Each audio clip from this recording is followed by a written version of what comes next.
for our next episode of C4, also known as Creatives Creating Creations Creatively, because that's what creatives do. Today, we are speaking with my very, very good and longtime friend, Mr. Mike Greenlee, who I also affectionately like to refer to as the King of Copy.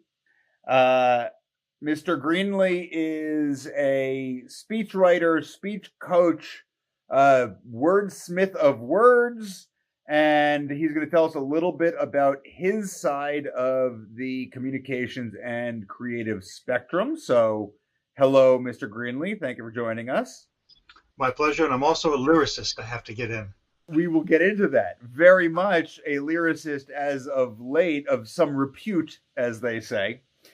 So I did a poor job of it, but why don't you tell us in your words what exactly it is that you do? Well, I've discovered that my whole thing is words, whether they're used in writing or speaking, and whether by me or by someone else. So that means that I do write speeches. I love to write speeches. People aren't giving as many speeches, real speeches, word by word these days as they used to. So I can write a speech and turn it into bullet points. Some people are more comfortable with that. But typically in an acceptance speech for an award, it needs to be word for word, or a father of the bride, for example. But I also, these days, seem to have a knack for creating PowerPoints that are effective. Because one of the most common mistakes in all communications, I learned this back in corporate life, even with advertising, too much information, whether it's on a slide or in a commercial or whatever. Also, I find that writing a speech is not dissimilar from writing a song. There needs to be a core message. You have to have an audience in mind, and then you write according to the format. And the other thing that's happened in the past few years is I've discovered that another way of my using my words is as a guest speaker. So I've had some very successful presentations at the Irish Business Organization. I did a book signing the other day, so I'm now available on 4 different topics as a speaker for a sales meeting. For example, just to give, this was a recent learning, when I gave this book signing, which was meant to be an inspirational thing because it was a benefit for a charity. And the theme of the title of the speech was Living Your Purpose. And it was about authors in the Change Book series and how each one lives his or her purpose. And what I realized was that's a pretty good topic for a sales force. If Johnson & Johnson has a new product, they want every representative to connect with the purpose of why it matters. If you're going up against 100 competitors, what's your purpose in this product? Why does it make a difference? Why should you believe in it? So living your purpose has now become a fourth one of my things. And anyway, I love using words, and I love getting paid for it. Yeah. So of all of those things, speeches, PowerPoint, which is visual, but it's communication, lyrics, books. That obviously, as you said, it all centers around words. So when did you realize, and how did you realize that that playing with words was something that drove you? I look back and remember that I sounded out my first poem at the age of 4. I couldn't even write yet, but I had no idea it was such a stupid poem. It rhymed, and it taught me the lesson later on in life.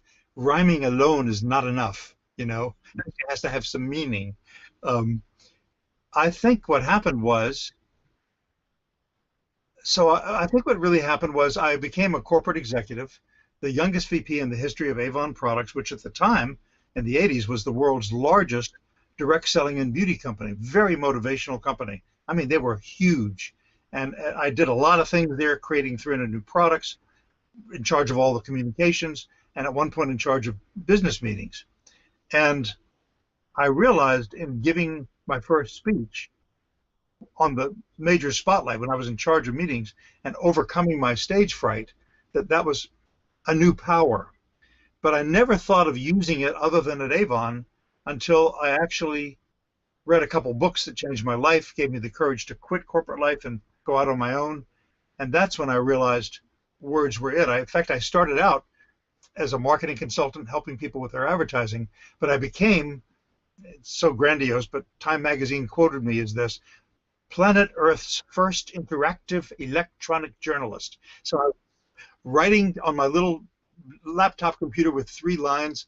I'm the first journalist in history to have covered the Democratic and Republican conventions and the Academy Awards by interactive computer.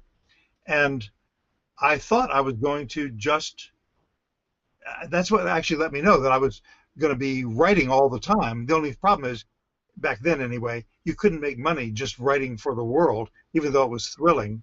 And I realized in talking to people on the internet, there are a lot of people who are experts at what they do, and I'm not. But they don't have, I'm not expert in their fields, but what they don't have is my communications ability, so we could be partner.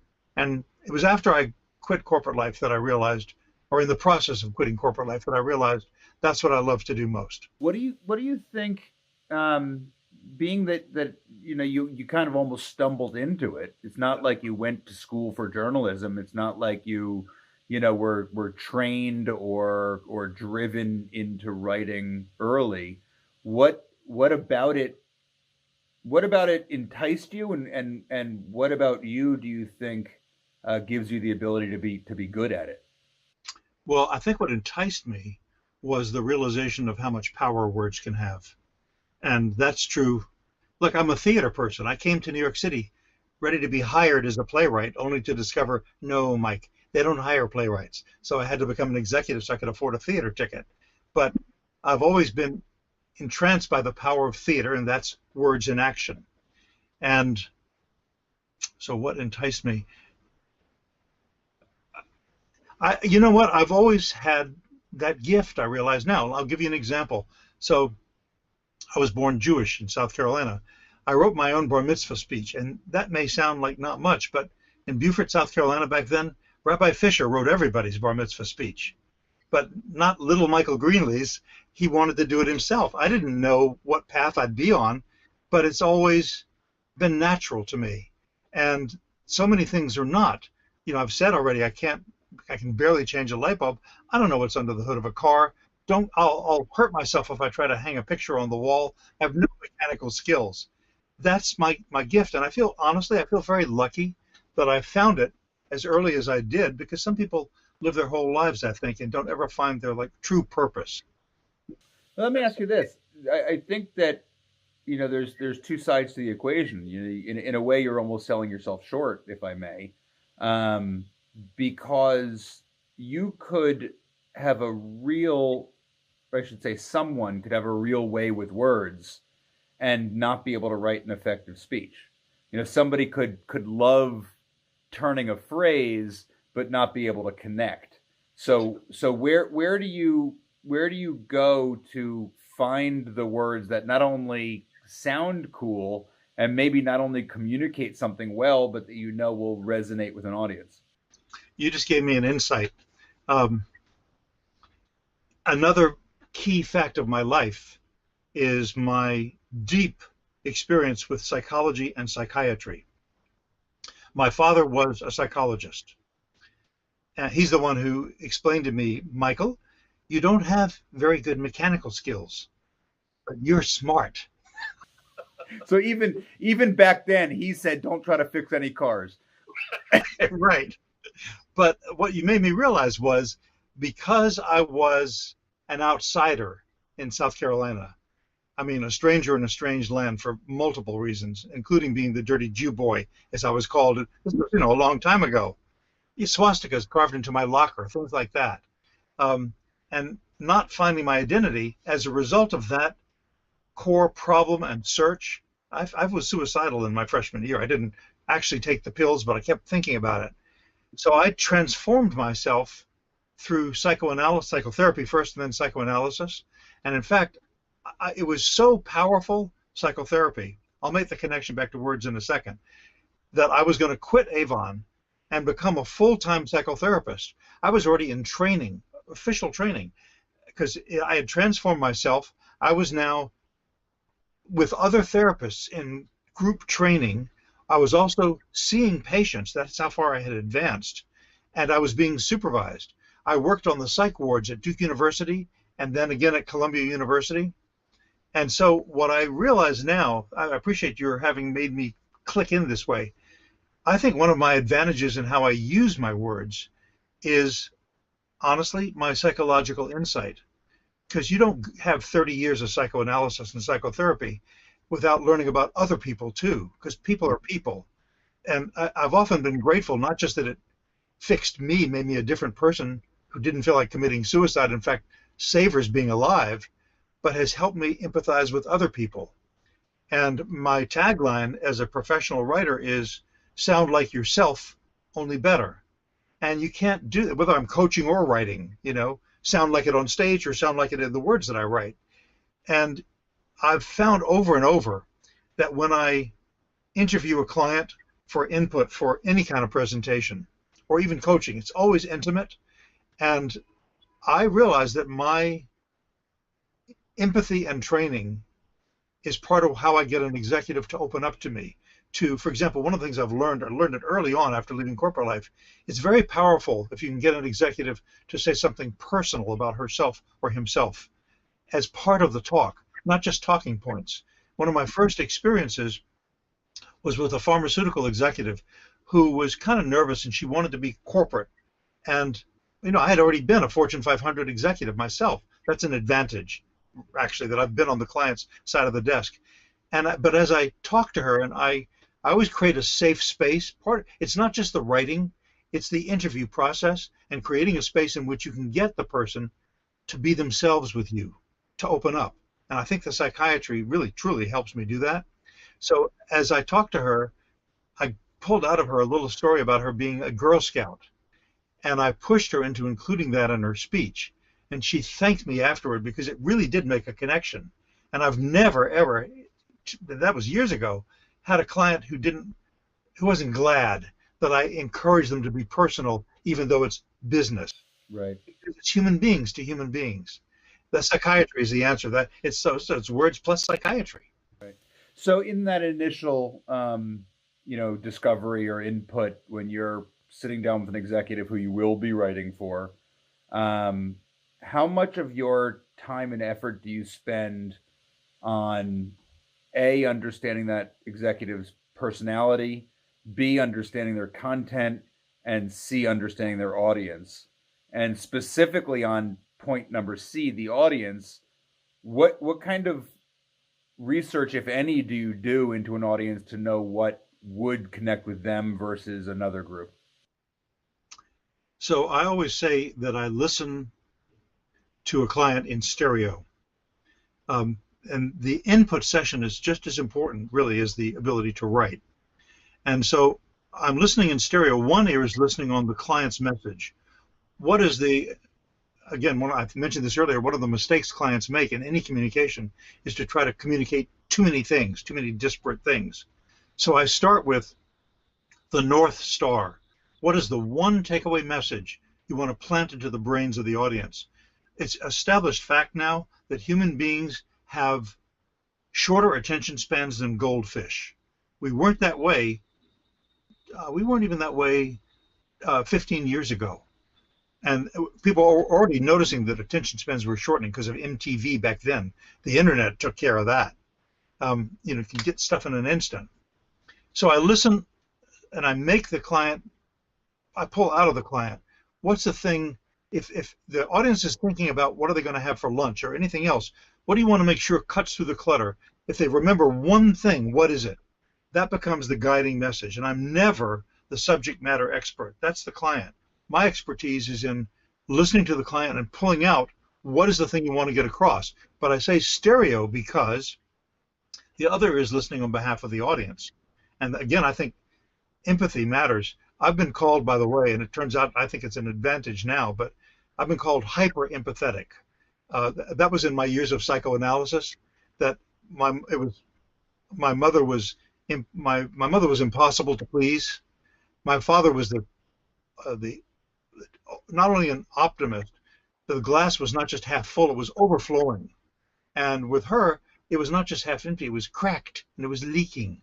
And yet the only way I could make him happy and love me, I felt, was by making her happy. It was an impossible she didn't want to be happy. That's not her personality. So it made me hyper empathetic. Now I knew that from the therapy, but it turns out it's an advantage because, plus all the psychiatry, to be able to listen on behalf of the audience's point of view. And so I always am learning about the audience. And if they are, it's one thing if it's 50 executives. I once did something for the CEO of DuPont, where it was his global force, and believe it or not, I had him put on a bathrobe, come out and tell a bedtime story. They were being fed milk and cookies. It was after dinner. But it was intimate, is the point. Versus an audience of 5,000 people, and they're all on commission, and they have their agenda, what they need to know. So it's just as important to listen to them from their point of view. And I'm sure you know this phrase, whiff 'em, what's in it for me?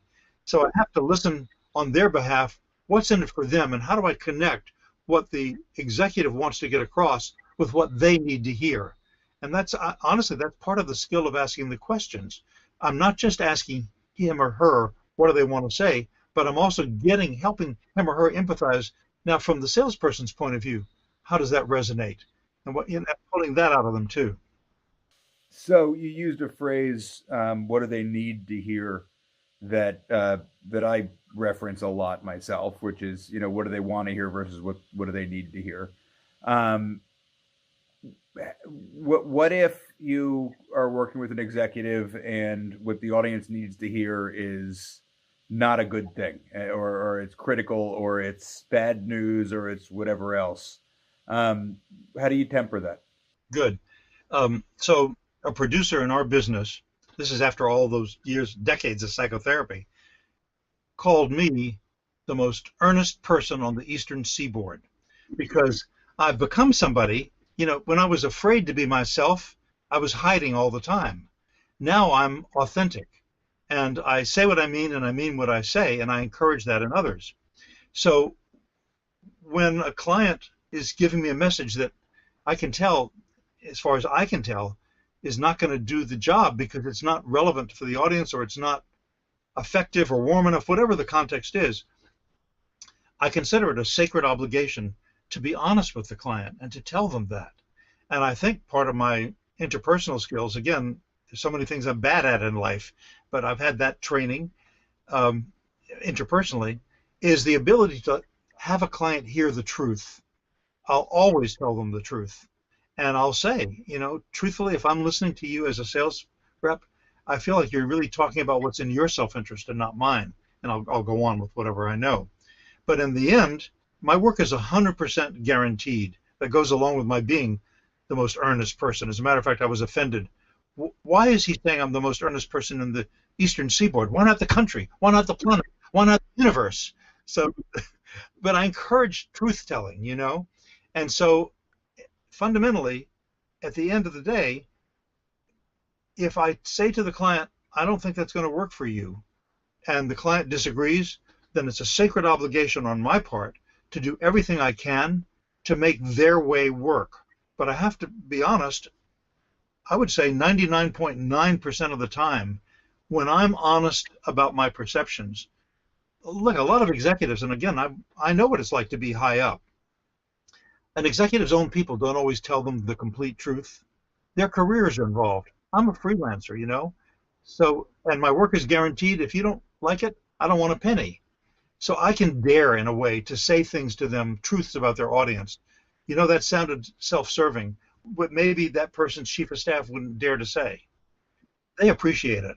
But at the end of the day, and again, it's hardly ever happened, but if a client says, nope, this is the way I want to do, then my job is, okay, I got to make that way work. So either way, if you give them an adjustment and they agree with you wholeheartedly, or if you give them an adjustment and they disagree, if that news is bad news to the audience, how do you present something to an audience that cushions a little bit of a blow that they may be about to receive? Yeah. Well, and I've written plenty of bad news speeches. We're going to downsize, and 200 of you will not have your jobs. And what I've learned is you've got to tell the truth and be perceived as within the ability of your politics and your corporate limits. There's some things you can't yet say, but you have to be as transparent as you can, and that starts by acknowledging, again, they're human beings. So if you're going to tell something painful, don't pretend that it's good news. Face the truth. That's what people want. And a competent executive, and again, my job is to help them do this effectively, is a person who does tell the truth. That's a leader. And this is our reality. Our sales are 20% down. We've done all kinds of cost savings. I'm afraid we've reached a point where we're going to have to do something. Now, because we're who we are, we're going to do it humanely, whatever it is. But the truth is, 200 of you, 5,000 or whatever it is, I'm afraid you're going to lose your jobs. You're going to take care of you and so on. But I wanted you not to be, I didn't want you to hear it from anybody else. I want you to know it from me. And it's the only way that this company can continue to grow. And we want to do what we can, those of you who will not be with us, to help you be able to find a path and turn this into an advantage as you move forward. And here are the programs we're going to do, but it's got to be based on truth. So one more question on the topic of bad news, and then we'll move on to not bad news. But what challenges, knowing that you're working with senior level executives and everybody has a front of confidence and capability and everything else, what challenges have you seen most commonly among the executives you've worked with personally, challenges that they have, and how do you address them? And the thing that's promoting the question is that you talked about when you were an executive having to get over your stage fright. You've mentioned to me before how many people you work with have stage fright. So things like that. What kind of challenges do you see most executives or speakers confronting, and how do you help them through the process? A certain number of people, as much as I dread going to the dentist, would rather have their teeth drilled than to stand up in front of an audience and give a speech. But even more astonishing to me, and this is for real, it's not a big percentage, but there's a percentage of people in our population who frankly would rather die. They'd rather have their lives taken away than to have to stand. That's how terrified they are. Now, I know enough about human psychology to know that it's not just about speaking, but it's very common. And what has been wonderful, very satisfying, and this works with a team. I've run presentation workshops with ExxonMobil and with Roche Pharmaceuticals, and it changes everything when a person learns to be able to stand up and be themselves. Again, my tagline, sound like yourself, only better. And there's a whole story I wrote about wondering if I should imitate a very dynamic executive. And I realized I had the very important realization, no, I'm going to fail if I try to be him. I have to be the best me I can be. So the name of my chapter is The Power of Authenticity, sounding like yourself, only better. Being yourself, but remembering, this is the paradox of giving a speech or presentation, it's also a performance. So it's not being yourself the way you would be sitting next to somebody at a coffee table. It's realizing you're standing, they're sitting, you're on stage, you're taking over. So it's about learning that. And what I've found is once I help people do that, it changes their sense of themselves. I really remember distinctly the first time, this was after this particular executive that I was so intimidated by, and after I gave a triumphant speech and realized I did that by being me and not by being him, just going to the grocery store the next day, I was like practically strutting in because I had discovered a new power, like a new superpower. I love being able to pass that on. So what other insecurities? Well, I've dealt with executives who were clearly, and again, because anything that an executive says to me is in total privacy, so and they can feel that. People who were in dread of losing their jobs, even at very high levels, and so they were nervous and tended to be. When somebody's that worried, they can tend to be overcautious, and it's not to their advantage. If they're so afraid to say anything, they're going to end up being ineffective. But I let them know, again, it helps that I was on the client side of the desk. I know what that insecurity feels like. When you're in charge of a product, before I was at Avon, I was in charge of detergent and toothpaste at Lever Brothers. Your life depends on that brand as far as the way you feel about it. So I know what it's like to feel vulnerable and in jeopardy. So career jeopardy is another thing that they deal with. Another thing that people deal with, and again, they open up to me, is illnesses, both mental and physical, that they don't want to dare let the audience know about or their management know about. I mean, there's a bunch of, it's just humanity. And honestly, I think one of the reasons why I'm as effective as I am is precisely what you've helped me articulate, which is the psychological side of who I am, not just the communications side of it.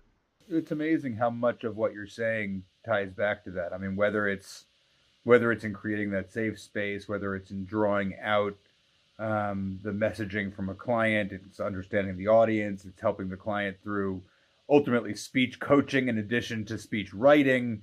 It really does all come down to your ability to connect. And honestly, I hope this doesn't sound braggadocious, but there have been a fair number of clients who've told me that the experience of working with me didn't just give them a triumph on stage, but actually helped them in their lives, made them better people, happier people. Well, I understand that. That's fantastic. So tell me, you mentioned it before. You're a lyricist and quite a successful one at that. So how did that come about? And tell me a little bit about that developing career. Well, I love writing. Oh, really? Yeah, if I haven't made that clear. And the thing is, when I was in charge of meetings at Avon back then, and I think it's an underutilized technique, frankly, that some production companies have discussed with me that they realize, and maybe you should bring it back. We used to have theme songs. So, I've been a creative director too. Now I'm just thrilled to be a writer and bring the creative director's vision to life in whatever way. But back then, as a creative director, I was also charged with coming up with a meeting theme. So if a company's bringing two groups together, maybe the theme would be better together. And so you'd have to think as a creative director, well, how do we bring that to life? Again, what's the number one takeaway message? It's that although I came into this meeting dreading the fact I'm going to have to work with those schlubs that we've been competing against, I need to leave feeling that we're better together, and I need to be feeling legitimately, thank you for bringing us together. Now I realize it's going to work like that. That's the thing you have to get across. So maybe you do an opening video. Maybe even start with invitations before the meeting that bring together things that are better together. Ham and eggs, each one's good, but oh, how good ham and eggs are, as long as you're not kosher, But so that's one thing, a video. But what we also used to do, and some companies still do, and I think it's smart, is to bring that theme to life in a song. So maybe there'd be a song, Better Together. Maybe it starts out with a powerful male singer and a powerful female singer, or even 4, whatever number, and then they come together, and you can hear that they're better together. I've done that with choirs. I've done it with individual singers, powerhouse singers, just selling a message musically. So back when I was at Avon, we pretty much every big meeting would have a theme and a theme song. And what I found was, we would have production companies. 5 of them would bid on why they should get the Avon job. We'd award the business to somebody. Then they would give us the speeches and the song lyrics. And honestly, I found I was doing a better job than they were. Now, some of that was because I knew the culture so well, of course. But some of it also was, it taught me the power that I was having that I hadn't fully realized. Gee, maybe instead of doing all this other stuff I have to do as an executive, what if I concentrated more on that and let the execs do the exec things, and I just help them be themselves, only better as far as communications. And I remember coming back from, so when you're a production company and you're bidding on a meeting, and again, even more so back then, hopefully more to come, part of the thing that you would do in the pitch against your competitors is, okay, so we've recommended your theme be Better Together, and we've developed a song for you. We'd like you to hear it right now, Better Together. Mabel and Jack, come on out and do the song, all right? And it was so much fun, and you could see it brought the ideas to life. So I remember driving back from one of those pitches with one of the composers I work with, and I said to him, geez, this is so much fun. Why don't we love writing these songs for corporate meetings, but nobody ever hears them but the audiences. Why don't we try writing for the public? And so we did, and I now work with several composers that I met that way through corporate life, along with others. And what I've found is that I'm agnostic about what kind of songs I write. I just love to do it because it's all about delivering a message and having an audience in mind. So I've written choral songs, including the state song of Virginia. I'm amazed to say, I wish my parents were alive. They'd be so proud. They were proud when I did my own bar mitzvah speech. They'd be just as proud that I wrote a state song, because there's only 50 states. So it's whether it's choral music, I've done pop music, country music. It doesn't matter. What matters is what's the right medium for this message, for this audience at this time. It could be rap, whatever it is. It's got to be a key in a keyhole, and that's kind of what it is with a speech or a song. They all have to have an effective, focused message. So, last question: books, speeches, speech coaching, workshopping, PowerPoint, lyrics, guest speaking, Avon salesman, bar mitzvah script writer. What has you going now? What does the future hold, and what are you looking to achieve? My father ran my grandfather's building supply company in Beaufort, South Carolina. So my dad would have to lift heavy bags of cement or move around big things of sheetrock. That's not a job you can do when you become an older person. Me, all I have to do is think and type. And I understand through, this has been assured to me by medical authorities, that the fact that I use my mind so much means it's going to stay that way. It's not going to go fallow. And I love it. So I feel privileged that I can make money as a corporate person and in the same time get the satisfaction of helping executives and companies succeed. I don't need the limelight anymore. I had plenty of that. So it gives me joy now to help an executive triumph on stage or to help their whole team.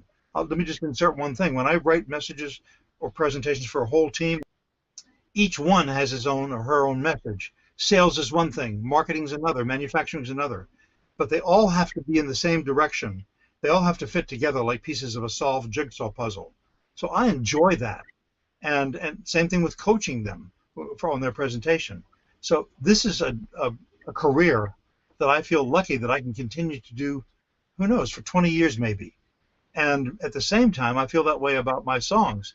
And as a matter of fact, recently some people have been talking to me about wanting to get me more involved as a songwriter and have me do co-write with celebrity artists, for example. I would love that. But it doesn't mean that I'm going to want to give up helping executives be more successful and sound like themselves, only better. So I'm really lucky that I found my purpose in life. Again, that topic that is now one of my talks, living your purpose. I'm lucky that I found it. I'm lucky that I'm as good at it as I am, since I'm so bad at so much else. And I'm lucky that it's something that I can continue to do for the foreseeable years. I'm happy. That's fantastic. Well, Mike, thank you very much. I think this was an awesome talk and a great look into the psychology of speech writing, speech coaching, lyricizing, and everything else that you do. And I can say without hesitation, he is the most earnest person in the nation. Forget the East Coast. Thank you, Mike. Thank everyone watching for joining us for another episode of C4. There's lots more to come. You can find it, as always, on LinkedIn and on my website, www.barnburnercreative.com. And Mike is also on LinkedIn. You can find him there. Mike, anywhere else that people can find you if they're looking for you? Facebook and Twitter. Okay, fantastic. Facebook and Twitter. As you know, right after you read about the Kardashians, you can reach out and talk to Mike Greenlee. Thank you very much. We'll see you next time.